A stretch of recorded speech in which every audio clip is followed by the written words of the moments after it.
Don't lose your head. Don't lose your nerve.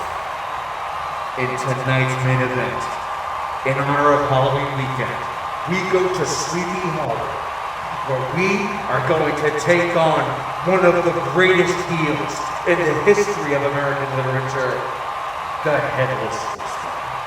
Give me the hot tag, and let's throw some pumpkins around. Written by Washington Irving, The Legend of Sleepy Hollow is about a small town in New York where a headless apparition might or might not be lurking in the woods at night. Set in 1790 in Tarrytown, awkward Ichabod Crane wanders in from Connecticut. Crane aspires to be the town's schoolmaster, but residents quickly catch on to his true ambition, which is to improve his station by marrying into money. He hones in on Katrina Van Tassel, daughter of a wealthy farmer. Unfortunately for Crane, Katrina likes bad boys and already has a crush on local ruffian Brom Bones. At the Van Tassel Harvest Festival, Crane's advances end in rejection, and the night goes from bad to worse when his walk of shame crosses paths with a ghostly headless horseman. Crane manages to escape the specter's wrath and decides then and there that he's seen enough of Sleepy Hollow, while the ending implies that Brom Bones was the culprit behind this dreadful haunting.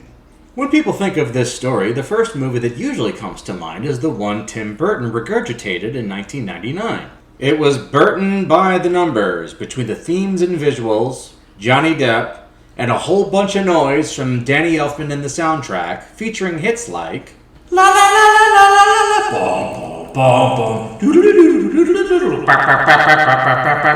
and bom bom bom bom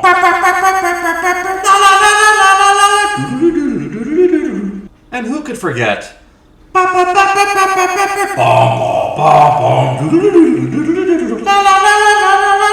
This movie would have been great if it was called literally anything else, because it had very little to do with the Irving classic. In this version, Ichabod Crane is now a detective who examines crime scenes with technology that didn't exist in 1790, and is sent to Sleepy Hollow to investigate a growing number of murders, all by decapitation. The only saving grace comes from Christopher Walken, but unfortunately, he doesn't speak. It's very strange. It's like he lost his head. The film runs some parallels with the original story, but they're few and far between. So if you don't know or care anything about the original work, you might enjoy Burton's adaptation. As fate would have it, The Legend of Sleepy Hollow was released that same year, and came as close to replicating the source material as a full-length feature can get. Irving's Sleepy Hollow was not a novel. It was one title in a collection of short stories. And to tell this story over the course of 90 minutes means having to rely on a ton of marshmallow fluff.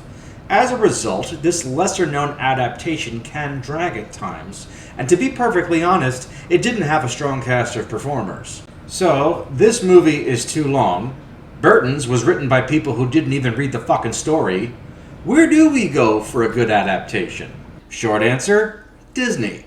Coupled with a short film about Mr. Toad, The Legend of Sleepy Hollow is accurately told by Bing Crosby, and has a headless horseman that'll scare the fuck out of your kids. Regardless of which adaptation you like best, The Legend of Sleepy Hollow is one of the earliest and biggest examples of horror in American literature.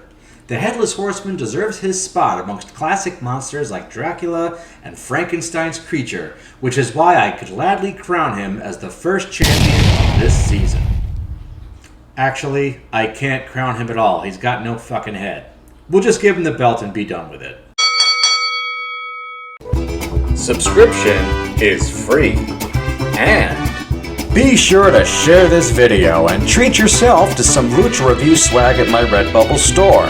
Shirts, buttons, stickers, and other fun items are waiting for you in the link below. Thanks for the hot tag, and I'll see you next time.